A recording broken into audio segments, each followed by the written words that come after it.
Dièse, mon fils a crié. Je ne vais pas entretenir une vieille fainéante. Sans savoir que j'étais sa patronne. Quand mon fils a crié qu'il n'allait pas entretenir une vieille fainéante, il ne savait pas que j'étais la propriétaire de l'entreprise où il venait d'obtenir un emploi. Ce qui s'est passé ensuite a changé nos vies pour toujours. Avant de continuer avec l'histoire de Thalassine, je veux partager quelque chose avec vous. Combien d'entre nous n'ont-elles pas senti, à un moment donné, que notre travail, quel qu'il soit, a été diminué ou méprisé par quelqu'un de proche? Cette histoire m'a profondément touchée parce qu'elle parle de quelque chose que nous vivons tous les jours, la lutte pour la reconnaissance de notre dignité. Si vous aussi avez vécu cela, ou connaissez quelqu'un qui l'a vécu, laissez votre like pour que je sache que je ne suis pas seule dans cette réflexion. Et si vous voulez suivre plus d'histoires qui parlent au cœur de nous, femmes travailleuses, abonnez-vous à la chaîne. Maintenant, découvrons ensemble comment le destin a entrelacé ses vies à Marseille. Thalassine Beauregard, à 58 ans, descendait les escaliers de son appartement au 7e étage avec la même élégance discrète que toujours.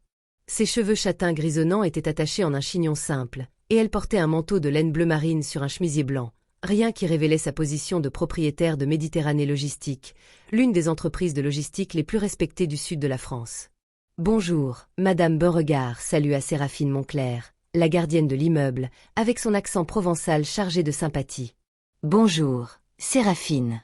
Comment va votre fille ?» Pendant qu'elle conversait dans le hall, Thalassine observa une dame d'environ 50 ans qui frottait vigoureusement le sol de marbre. C'était Evangelista Castejon, la femme de ménage qui depuis 5 ans maintenait l'immeuble impeccable. Ses mouvements étaient précis et dévoués, même dans les tâches les plus simples. « Madame Castejon travaille si dur », commenta Thalassine à voix basse. « Je la vois toujours ici tôt le matin. » Séraphine acquiesça avec admiration. C'est l'une des meilleures employées que nous ayons jamais eues. Elle n'est jamais absente, toujours ponctuelle. Et quelle politesse! Mais, entre nous, elle semble préoccupée par son fils. Il paraît qu'il fait pression sur elle pour qu'elle arrête de travailler. Thalassine fronça les sourcils. Elle connaissait bien la valeur d'une bonne employée. Dans son entreprise, elle avait appris à valoriser chaque personne qui se dévouait au travail, indépendamment de la fonction qu'elle exerçait. Ce même jour, au bureau de Méditerranée Logistique, situé dans le quartier moderne d'Euroméditerranée, Thalassine analysait des CV pour le poste de directeur senior. Le vent mistral soufflait fort contre les fenêtres du 20e étage, créant un son mélancolique qui résonnait dans les couloirs. « Madame Beauregard », dit Lisandre Grimaud, son assistante depuis 8 ans, en entrant dans le bureau avec un dossier de documents. « J'ai sélectionné les 3 meilleurs candidats pour l'entretien de demain. » Thalassine prit le premier CV, et ses yeux s'illuminèrent. Bastien Castejon, impressionnant. Formation en commerce international à l'université Aix-Marseille, master en logistique à Kedge, expérience dans de grandes entreprises. Et ses références? Oui, madame. Il n'a que 28 ans, mais le profil correspond exactement à ce que nous cherchons. Ambitieux, connaît le marché méditerranéen, parle 4 langues. Thalassine ne fit pas immédiatement le lien avec le nom de famille. Castejon n'était pas si rare dans la région, surtout avec la proximité de l'Espagne. Elle nota une annotation à côté du nom, « Entretien prioritaire ». Pendant ce temps, dans le modeste appartement de 2 pièces de la Castellane, quartier périphérique de Marseille, Evangelista préparait le dîner avec les mains encore rugueuses du travail quotidien. L'appartement était petit mais impeccable, avec des meubles simples mais bien entretenus. Les murs jaunis racontaient des histoires d'années d'économie pour offrir une éducation de qualité à son fils. « Bastien, mon chéri, le dîner est prêt », cria-t-elle en direction de la chambre. Bastien émergea avec le téléphone collé à l'oreille, gesticulant avec animation. Grand, brun, avec la barbe bien taillée et des vêtements chers qui contrastaient avec l'environnement simple.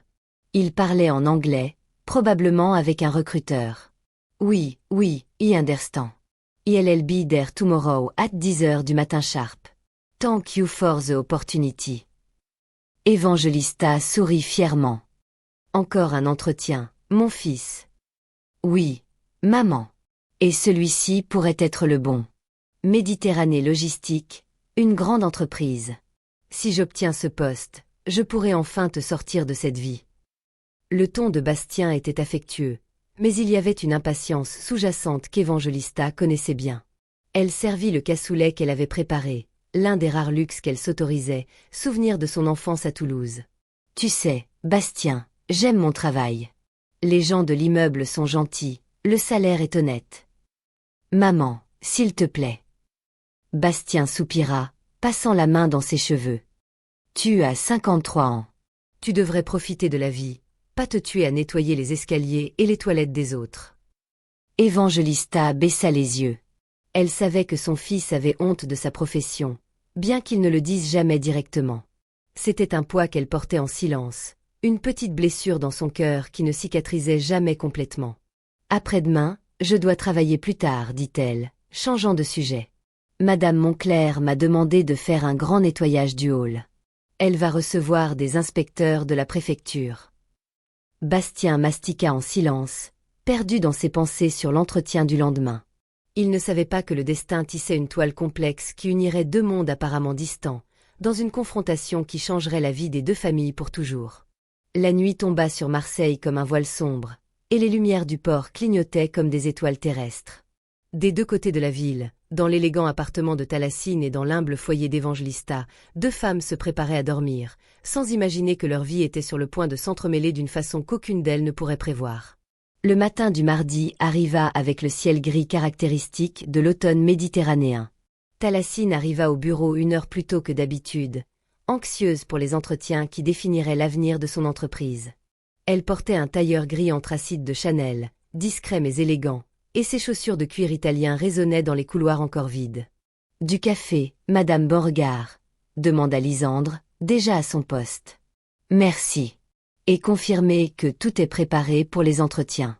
Je veux commencer ponctuellement à 10 heures. » À 9h45, Bastien Castejon se trouvait dans le hall de l'immeuble de bureau, ajustant sa cravate Hermès qu'il avait achetée avec son dernier salaire.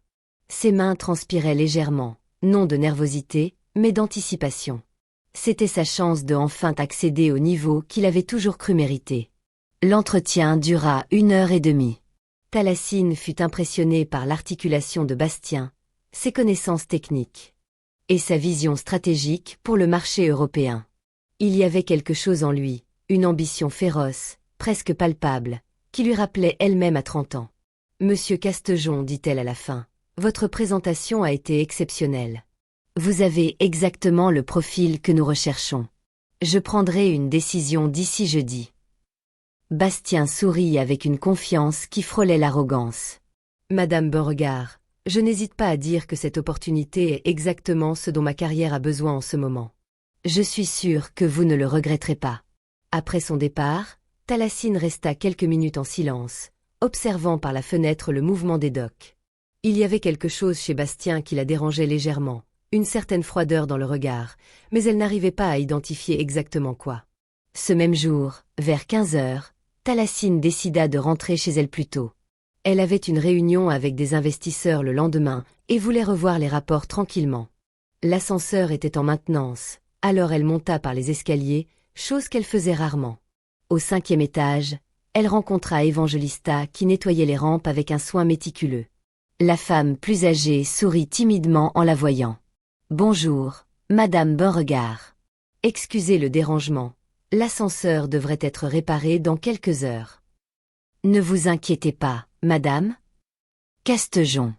Evangelista Castejon. » Thalassine s'arrêta une seconde. Le nom de famille résonna dans son esprit, mais elle ne fit pas le lien immédiat.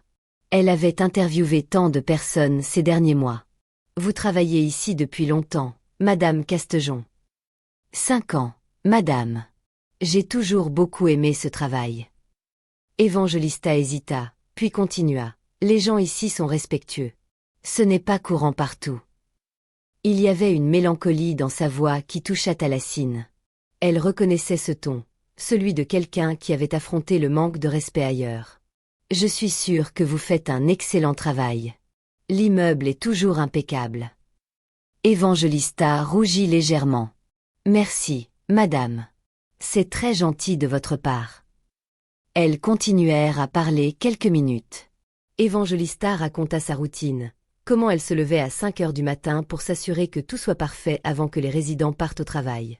Elle parla de sa fierté à maintenir chaque coin propre, chaque surface brillante. Et votre famille, demanda Thalassine, sincèrement intéressée. Le visage d'Evangelista s'illumina. J'ai un fils, Bastien. Il est très intelligent, vous savez? Il a étudié dans les meilleures écoles, travaille dans des entreprises importantes. Parfois je trouve qu'il s'inquiète trop pour moi.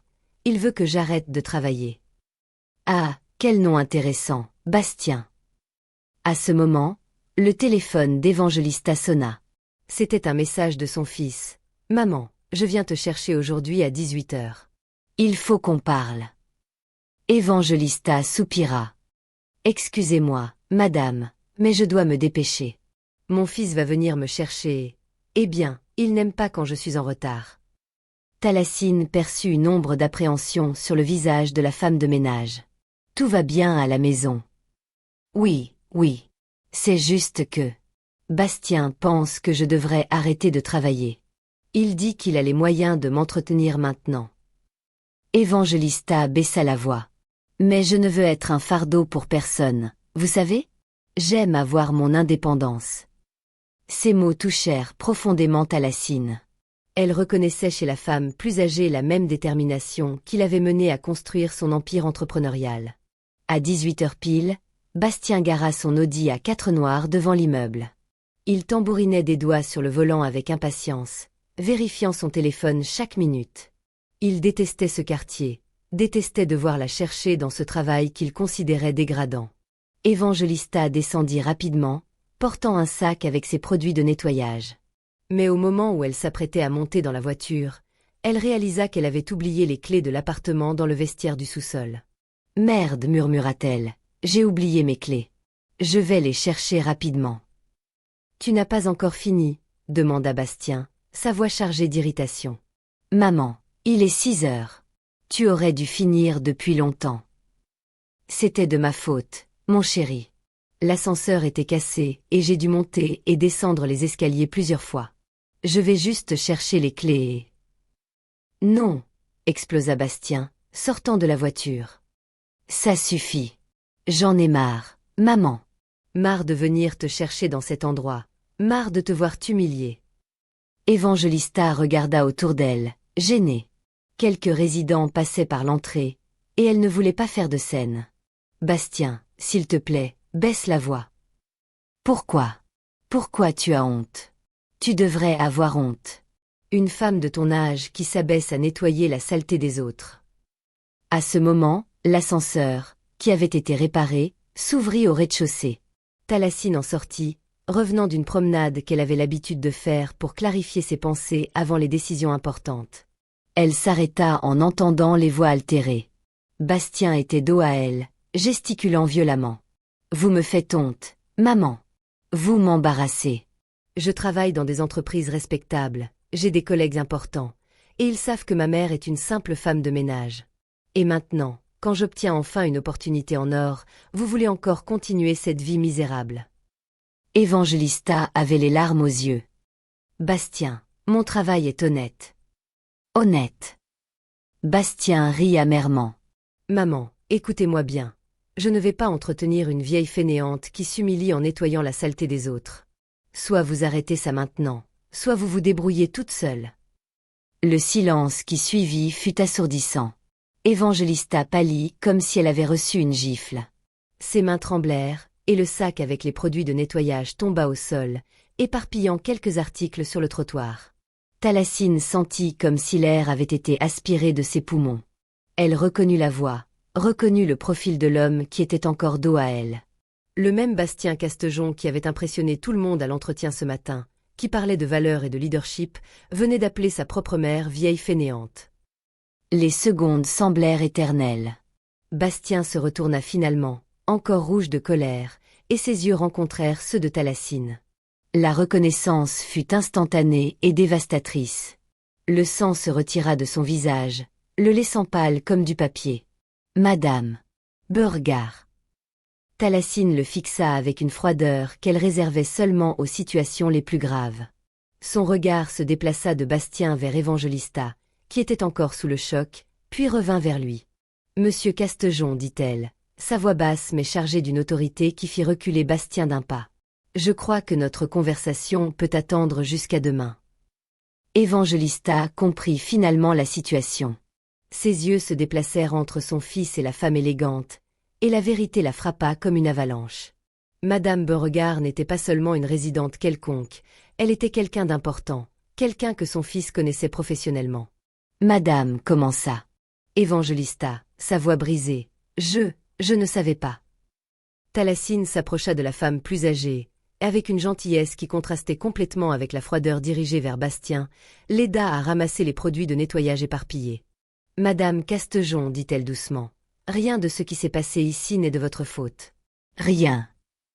Bastien resta paralysé, assistant à l'effondrement de tout ce pour quoi il avait travaillé. Son esprit courait, essayant de trouver un moyen de réparer le désastre, mais les mots qu'il avait prononcés résonnaient dans l'air comme une sentence. Thalassine se leva, tenant le sac d'Evangelista. « J'accompagne madame chercher ses clés, dit-elle. Et vous, se tourna-t-elle vers Bastien. Vous pouvez partir. Nous parlerons demain à 9 heures dans mon bureau. Ce n'était pas une invitation. C'était un ordre. Alors que les deux femmes entraient dans l'immeuble, Bastien resta seul dans la rue, le poids de ses paroles l'atteignant finalement de plein fouet. Il avait détruit non seulement sa carrière, mais quelque chose de beaucoup plus profond, le respect de la seule personne qui avait toujours cru en lui. Le vent froid de Marseille souffla entre les immeubles, emportant avec lui l'écho de mots qui ne pourraient jamais être retirés. La nuit fut longue pour tous les impliqués. Dans l'appartement d'Evangelista, mère et fils se confrontèrent dans un silence lourd comme du plomb. Bastien essaya plusieurs fois d'engager une conversation, mais les mots semblaient insuffisants face à l'ampleur de sa cruauté. Evangelista, de son côté, oscillait entre la douleur de l'humiliation et l'inquiétude sincère pour l'avenir professionnel de son fils. « Maman, dit finalement Bastien vers 23 heures, quand il trouva le courage de briser le silence. J'ai perdu la tête. Ce n'est pas ce que je voulais dire. » Evangelista était assise dans le petit fauteuil de velours usé qui avait appartenu à sa mère, regardant par la fenêtre les lumières distantes du centre de Marseille. Ses mains, encore rugueuses du travail, tenaient une tasse de thé qui avait refroidi depuis longtemps. « Bastien, dit-elle sans se retourner, tes mots ne sont pas sortis de nulle part. Ils étaient en toi depuis longtemps. »« Non, maman, Une vieille fainéante. » Evangelista répéta les mots lentement, comme si elle goûtait quelque chose d'amer. « C'est comme ça que tu me vois. » Bastien s'approcha, s'agenouillant à côté du fauteuil. « Non, maman. Je t'aime. Je voulais que tu aies une vie meilleure. Je voulais te protéger. » Evangelista le regarda finalement, et Bastien vit des larmes silencieuses couler sur le visage de sa mère. « Me protéger de quoi, mon fils? De mon travail honnête? De ma fierté? Des gens qui te regardent de haut, qui te traitent comme quoi? Comme une travailleuse? Bastien, je nettoie leurs toilettes, mais ça ne veut pas dire qu'il me manque de respect. La seule personne qui m'a fait avoir honte de mon travail, c'est toi. » Les mots frappèrent Bastien comme des coups de poing. Il baissa la tête, incapable d'affronter le regard de sa mère. « Et maintenant, continua Evangelista, tu as perdu ton opportunité à cause de cette honte que tu ressens pour moi. » Pendant ce temps, à 14 pâtés de maison de là, Thalassine marchait dans son appartement spacieux, incapable de dormir. Les paroles de Bastien résonnaient dans son esprit, mélangées à l'image du visage détruit d'Evangelista. Elle s'arrêta devant la photo de son défunt mari, Aurélien, qui l'avait toujours soutenu dans ses décisions les plus difficiles. « Qu'est-ce que tu ferais, mon amour ?» murmura-t-elle à la photographie. Aurélien avait été un homme simple, fils d'un ouvrier des docks de Marseille. C'est lui qui avait enseigné à Thalassine que la valeur d'une personne ne se mesurait pas à l'argent qu'elle gagnait, mais à la dignité avec laquelle elle vivait. Les personnes les plus riches que je connaisse, avait-il l'habitude de dire, sont celles qui n'ont jamais perdu le respect d'elles-mêmes. Thalassine se servit un verre de vin rouge, un Châteauneuf du Pape qu'elle gardait pour les occasions spéciales ou les moments de réflexion profonde. Elle s'assit dans son fauteuil de cuir italien, d'où elle pouvait voir les lumières du port à travers la fenêtre panoramique. La situation était plus complexe que simplement licencier Bastien. Elle avait été sincèrement impressionnée par ses qualifications professionnelles. Plus que cela, elle savait que l'entreprise avait désespérément besoin de quelqu'un avec son profil pour étendre les opérations en Méditerranée orientale. Mais comment travailler avec quelqu'un qui avait fait preuve d'une telle cruauté envers sa propre mère? Son téléphone sonna. C'était un message de Lisandre. Madame, Monsieur Castejon a appelé 3 fois pour vous parler. Dois-je programmer? Thalacine répondit. Demain à 9 heures, comme convenu. Aucun contact avant ça. Le matin du mercredi, se leva pluvieux à Marseille. Le Mistral avait cédé place à une pluie fine et persistante qui laissait les rues brillantes et mélancoliques. Bastien arriva au bureau de Thalacine avec 30 minutes d'avance, portant le même costume de l'entretien, mais maintenant avec une apparence abattue. Lisandre le fit attendre dans la petite salle de réunion. Un signal clair que la réunion ne serait pas amicale. À 9 heures précises, Thalacine entra, portant un tailleur noir qui lui donnait une autorité presque intimidante. Monsieur Castejon, dit-elle en s'asseyant en bout de la table ovale en verre. Madame Beauregard, je dois expliquer. Thalacine leva la main, le faisant taire. Avant tout, je veux clarifier une chose. Votre mère ne sait pas que j'ai cette conversation avec vous. Elle n'a pas demandé mon intervention, n'a pas sollicité ma protection. Ce que je vais dire vient exclusivement de mon observation personnelle. Bastien acquiesça nerveusement. Hier, continua Thalacine, j'ai assisté à l'un des spectacles les plus honteux que j'ai jamais vus. Un homme adulte, éduqué, supposément prospère, humiliant publiquement la femme qui a sacrifié sa vie entière pour lui donner les opportunités qu'il a aujourd'hui. Madame, je peux expliquer. Il n'y a pas d'explication, Monsieur Castejon. Il n'y a que révélation. Vos paroles ont révélé exactement qui vous êtes quand vous pensez que personne d'important n'écoute. Bastien sentit la sueur froide couler dans son dos. Madame, j'étais nerveux, frustré. Ma mère refuse toujours d'accepter mon aide, et je. Et vous avez pensé que l'appeler vieille fainéante serait un moyen efficace de la convaincre. Le silence remplit la pièce comme une présence physique. Bastien ouvrit et ferma la bouche plusieurs fois, cherchant des mots qui pourraient réparer l'irréparable. Savez-vous ce qui m'impressionne le plus, Monsieur Castejon? Thalacine se pencha en avant. Pendant notre entretien hier, vous avez parlé éloquemment de leadership, de valeur, de l'importance de traiter les gens avec respect. Vous m'avez menti délibérément, ou vous ne vous voyez simplement pas comme faisant partie de ces gens qui méritent le respect. Ma mère est différente, elle. Elle est quoi? Moins digne de respect parce qu'elle nettoie les toilettes? Moins digne d'amour parce qu'elle travaille de ses mains? Bastien trouva finalement sa voix. Ce n'est pas ça. J'aime ma mère plus que tout au monde. Je voulais juste, elle mérite une vie meilleure. Une vie meilleure selon qui? Selon vous? Avez-vous déjà demandé à elle ce qu'elle considère comme une vie meilleure? Madame, s'il vous plaît. Je sais que j'ai commis une erreur terrible. Mais ça ne définit pas qui je suis professionnellement. Ma capacité de travail. Mes qualifications. Thalacine se redressa dans sa chaise. Ah, mais si, ça définit, Monsieur Castejon. Ça définit complètement. Elle ouvrit un dossier qu'elle avait apporté. Savez-vous, après ce que j'ai vu hier, je suis rentrée chez moi et j'ai beaucoup réfléchi. J'ai appelé vos anciennes entreprises, parlé personnellement avec certains de vos ex-superviseurs. Bastien pâlit. J'ai découvert des choses très intéressantes. Chez Logistique Provence, vous avez été décrit comme techniquement compétent, mais arrogant avec les employés de niveaux inférieurs. Chez Méditerranée en Shipping, il y a eu 3 plaintes formelles de secrétaires et assistantes concernant votre comportement. Dans toutes les entreprises, le même schéma. Excellence technique combinée avec irrespect systématique envers les personnes que vous considérez en dessous de vous.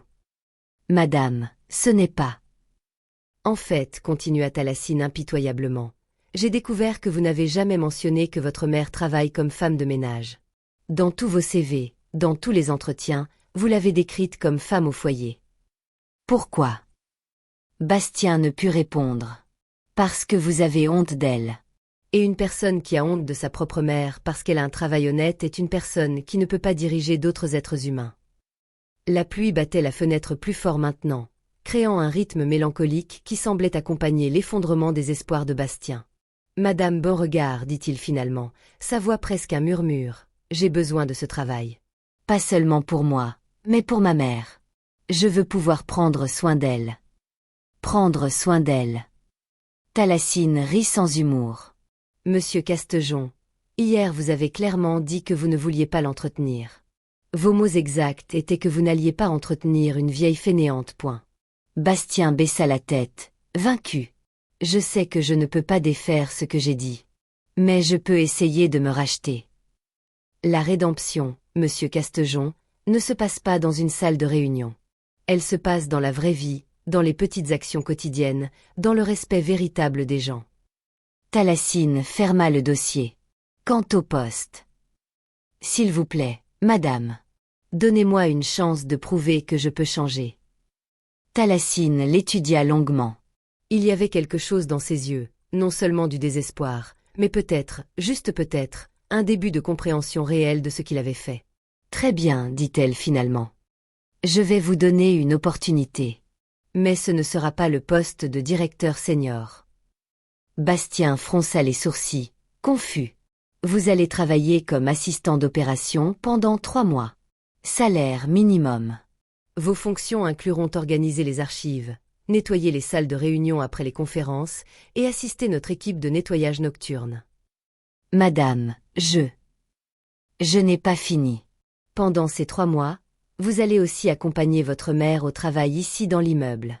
Tous les week-ends. Vous allez apprendre exactement ce que signifie le travail qu'elle fait. Bastien était bouche bée. Vous ne pouvez pas être sérieuse. Je suis complètement sérieuse. C'est mon offre. Acceptez ou non. Mais c'est humiliant. Talassine se leva lentement, sa présence remplissant la pièce. Humiliant, c'est ce que vous avez fait à votre mère hier. Ceci, c'est éducatif. Bastien resta silencieux plusieurs minutes, luttant clairement avec lui-même. Finalement, il leva les yeux. Si j'accepte, après les 3 mois. Si vous démontrez que vous avez appris ce que signifie le vrai respect, je reconsidérerai votre candidature pour le poste original. Mais ce sera une évaluation basée sur qui vous deviendrez, pas sur qui vous étiez. Plus tard ce jour-là, Talassine descendit au sous-sol de l'immeuble résidentiel, où se trouvait le vestiaire des employés. Elle trouva Evangelista rangeant ses produits de nettoyage, ses mouvements plus lents que d'habitude.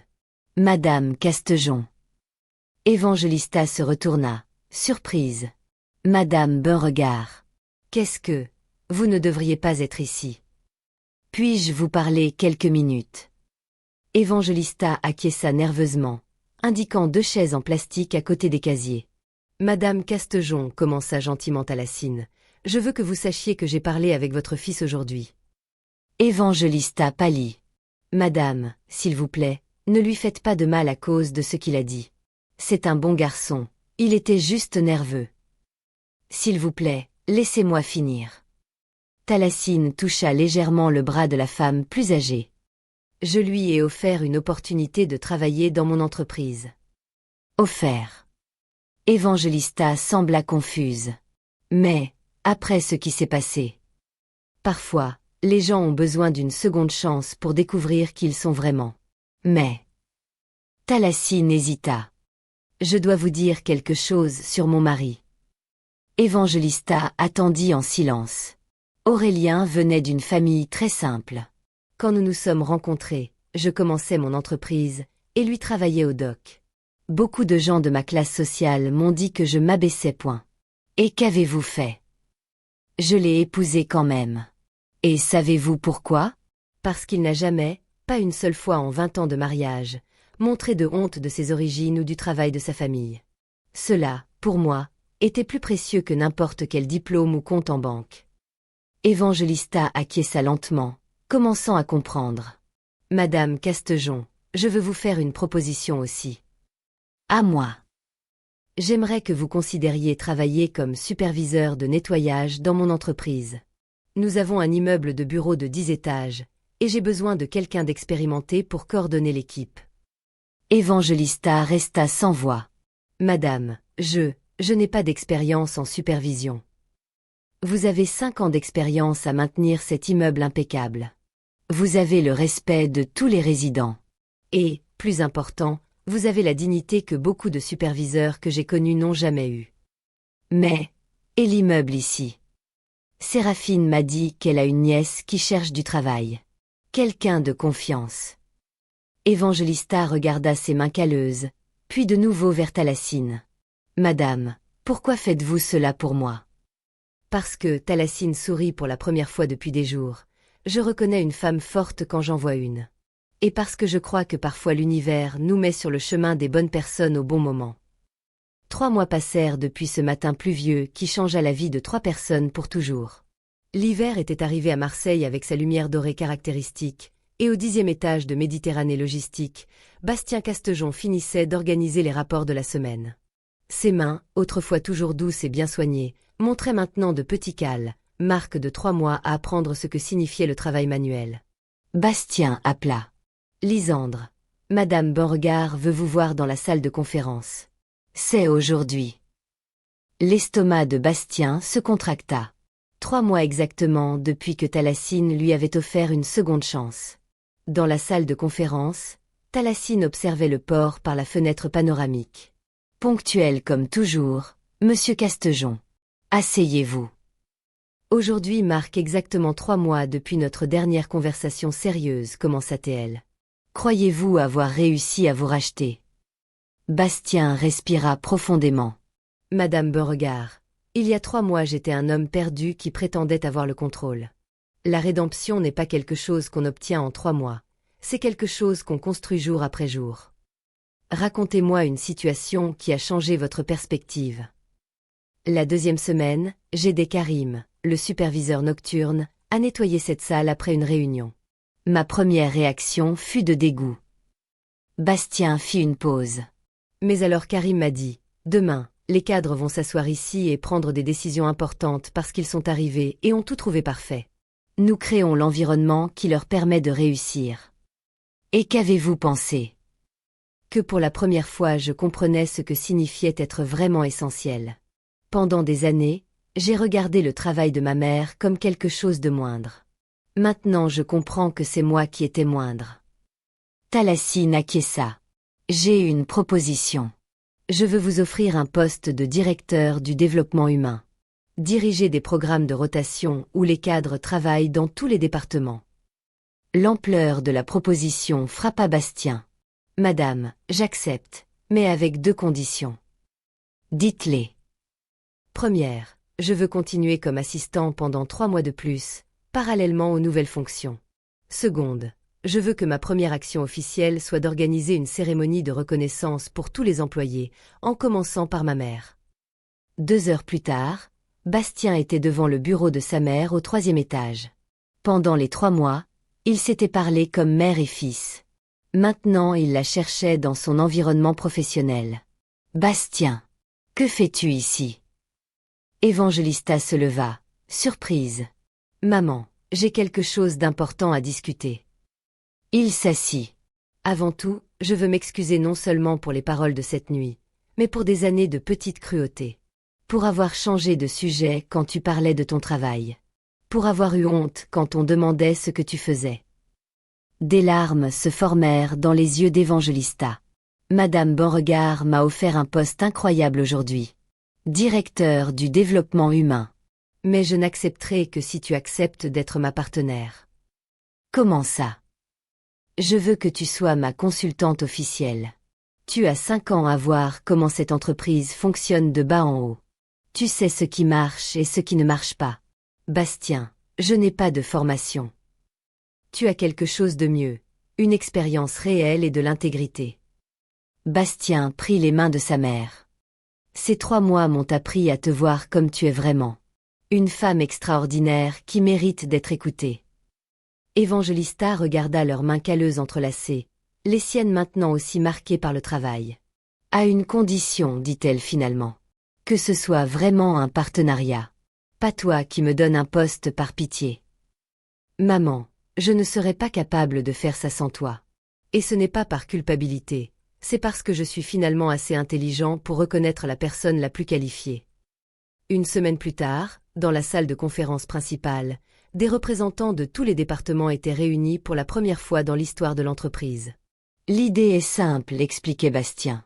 Chaque manager passera 1 semaine par trimestre à travailler dans différents départements. Pas comme observateur, mais comme participant.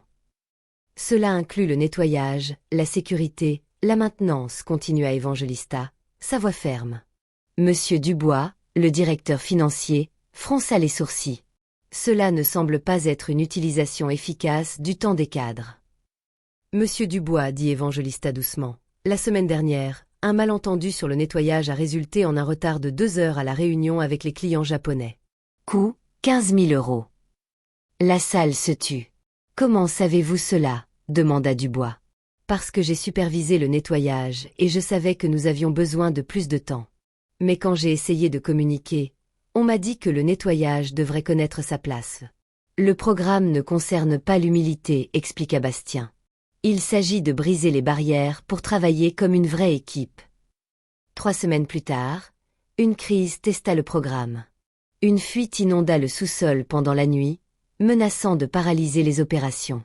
Au lieu de réunions de cadres séparés, Bastien coordonna une équipe mixte. Évangélista identifia quels équipements pouvaient être sauvés. Karim coordonna l'évacuation de l'eau. Dubois calcula les coûts en temps réel. La crise qui aurait pu paralyser l'entreprise pendant une semaine fut résolue en 2 jours, avec 60% moins de coûts. C'était comme un orchestre, dit Talassine après. Chacun jouant sa partie, créant de la musique ensemble. 1 mois plus tard, à l'hôtel Intercontinental, eut lieu la première cérémonie de reconnaissance de l'entreprise. Tous les employés étaient présents. Aujourd'hui nous célébrons quelque chose qui aurait dû arriver depuis longtemps, dit Talassine. La reconnaissance que notre entreprise est faite de personnes extraordinaires. Karim reçut le prix des excellences dans la création d'environnement. Les larmes aux yeux, il dit, « Je travaille ici depuis 8 ans. C'est la première fois que je me sens vraiment vu. » Mais ce fut le 3e prix qui émut tout le monde. Le prix d'excellence en dévouement va à quelqu'un qui m'a appris qu'il n'existe pas de petit travail, seulement de petites personnes, annonça Bastien. Évangélista Castejon, non seulement ma mère, mais la femme dont l'exemple a transformé notre entreprise. Évangélista monta sur scène avec une élégante robe bleu marine. Ce prix est pour toute personne qui se lève tôt pour faire son travail avec fierté. Pour tous ceux qui font le travail que les autres ne voient pas. Vous êtes vus. Vous êtes valorisés. Par un matin de juin, Bastien était dans son nouveau bureau, entouré de rapports sur le programme qui était maintenant étudié par des entreprises dans toute la France. Évangélista entra avec 2 tasses de café. Comment vont les chiffres? Extraordinaire. La productivité a augmenté de 23%. Le turnover est tombé à presque 0. Et ça te surprend? Plus maintenant.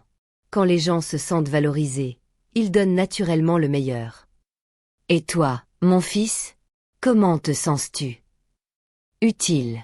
Pour la première fois, je sens que mon travail compte vraiment. Cet après-midi-là, Bastien visitait l'ancien immeuble quand il entendit une discussion familière dehors. Fatigué d'attendre. Maman, tu ne peux pas continuer avec ce travail humiliant.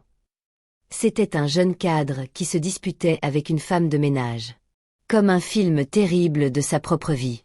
Excusez-moi d'interrompre, dit Bastien. Je vous ai entendu appeler le travail de votre mère humiliant. Qu'est-ce que vous considérez comme un travail non humiliant? Je suis analyste financier. Je travaille sur des choses importantes. Et qui nettoie votre bureau pour que vous puissiez travailler efficacement? Le jeune homme sembla confus. L'entreprise de nettoyage. Alors leur travail est fondamental pour votre succès. Il y a 1 an, j'ai appelé ma mère vieille fainéante parce qu'elle travaillait comme femme de ménage. Le jeune homme pâlit. J'ai découvert que la seule personne fainéante, c'était moi. Bastien lui tendit sa carte. Passez une journée à travailler avec votre mère. Si après vous trouvez encore son travail humiliant, appelez-moi. 2 semaines plus tard, Laurent, le jeune homme, appela pour s'excuser et remercier. J'ai découvert que ma mère ne fait pas que nettoyer. Elle connaît chaque résident, résout des problèmes, prend soin des gens. Maintenant je suis fier d'elle. Ce soir-là, dîner hebdomadaire chez Évangélista. Le petit appartement n'avait pas changé physiquement, mais là où il y avait eu de la tension, maintenant il y avait la paix. Comment s'est passée ta journée? Demanda-t-elle. Pleine d'espoir. Ce jeune homme m'a appelé pour s'excuser. Comme si nous pouvions faire la différence, une personne à la fois. Bastien, puis-je te raconter quelque chose? Parfois je rencontre des fils qui ont honte de leur mère travailleuse. Je leur parle, je leur raconte l'histoire de mon fils qui a appris à valoriser le travail de sa mère. Tu fais le travail que je devrais faire. Non, mon fils. Je fais ce que j'ai toujours fait, prendre soin des gens. La différence, c'est que maintenant tu comprends que c'est l'un des travaux les plus importants du monde. Quand il se préparait à partir, Bastien dit « Maman, merci de n'avoir jamais abandonné avec moi. » Tu as toujours été une bonne personne, tu étais juste perdu. Le monde confond les gens sur ce qui compte vraiment. Et qu'est-ce qui compte? Comment nous traitons les gens quand nous pensons que personne ne regarde? Comment nous honorons le travail de ceux qui nous aiment? En conduisant dans les rues illuminées de Marseille, Bastien réfléchit sur le voyage extraordinaire. Il avait commencé en mesurant la valeur par la hauteur de la position sociale et découvert que la vraie valeur vient de la profondeur des relations. Les mots cruels de cette nuit résonnaient encore, mais maintenant comme rappel du type de personne qu'il ne voulait plus jamais être. Ils étaient devenus non source de honte, mais phare le guidant. Tandis que les lumières du port clignotaient comme des étoiles sur la Méditerranée, Bastien sut qu'il avait trouvé quelque chose de plus précieux que n'importe quel poste. Il s'était trouvé lui-même. L'histoire qui avait commencé avec des mots de haine s'était transformée en récit de rédemption. Et le plus beau était qu'elle n'avait pas de fin. Chaque jour offrait une nouvelle opportunité de choisir la dignité plutôt que l'arrogance, l'humilité plutôt que l'orgueil, l'amour plutôt que la peur. Ma chère amie qui est arrivée jusqu'ici, merci d'avoir marché avec moi dans ce voyage de transformation. Quand j'ai commencé à raconter l'histoire de Thalacine, Evangelista et Bastien, je savais qu'elle toucherait des blessures que beaucoup d'entre nous portent en silence. Combien de fois n'avons-nous pas entendu que notre travail n'est pas important? Combien de fois n'avons-nous pas senti que nous devions nous excuser pour qui nous sommes ou pour ce que nous faisons pour soutenir notre famille? Cette histoire m'a enseigné que chacune de nous, qu'elle soit femme de ménage, vendeuse, professeure, femme au foyer, porte une dignité que personne ne peut nous enlever. Si cette réflexion a eu un sens pour vous, laissez votre like avec affection. Et si vous connaissez une autre femme qui a besoin d'entendre qu'elle a de la valeur, partagez cette vidéo avec elle. Dans les commentaires, dites-moi, quel a été le moment qui vous a le plus ému? Votre mot peut être l'étreinte dont une autre personne a besoin aujourd'hui. Abonnez-vous à la chaîne pour plus d'histoires qui célèbrent notre force et notre dignité. À la prochaine, avec tout mon amour.